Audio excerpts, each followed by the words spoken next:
wuxuu ahaa shir weyn oo uu soo abaabulay ra'iisul wasaaraha isaga ayaana hogaaminaya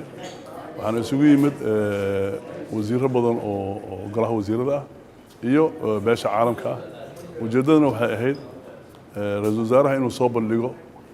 waxyaalihii xukuumadda u qabsoomay dhinaca siyaasadda loo dhan yahay oo ay ka mid tahay dhamaystirka dastuurka federaaleynta iyo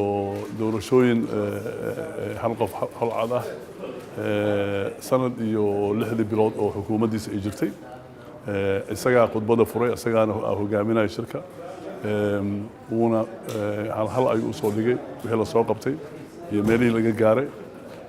iyo waxa noo dhiman iyo waxyaalaha ay yihiin carqabadooyinka kadibna wasiiradii ayaa iyaguna ka hadlay oo ku jira siyaasadda loo dhan yahay oo uu ka mid yahay wasiirka arrimaha gudaha Sabriya aniga oo ka hadlay dhinaca dastuurka iyo Xaliima Ismaaciil Yarey oo iyadana ka hadashay dhinaca doorashooyinka ka bacdina waxaa hadlay beesha caalamka ugu horeeyo ninka ku xiga u qaabilsanaha xagga UN-ka ninka ku xiga Peter de Klerk ka bacdina waxaa iyaguna hadlay qaar kaloo ka mid ah beesha caalamka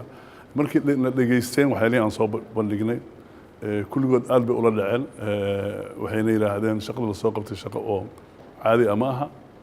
waxaana ballan qaadaynaa inaan idin garab istaagno dhinac siyaasad iyo dhinac dhaqaalaba ka bacdina shirka waxaa soo xiray ra'iisul wasaaraha oo ku bogaadiyey mataqaanaa beesha caalamka inay ogaadaan wixii la soo qabtay inay yihiin wax ku ool ah uuna u sheegay in Soomaaliya habkii loo maamuli jiray ay isbedeshay hadda isku bedeshay hab cusub oo leh isla xisaabtan meeshan hadda nimidna inay ku saabsaneen in isla xisaabtana dhexdeena Soomaali ahaana iyo inaan la xisaabtana anaga laftigeena beesha caalamka oo wixii anaga aan qabanno waan qabanay ama dhaqaale aan gelino ama shaqo aan gelino iyagana wixii laga rabay inay soo bandhigaan ka bacdina waa la soo xiray shirka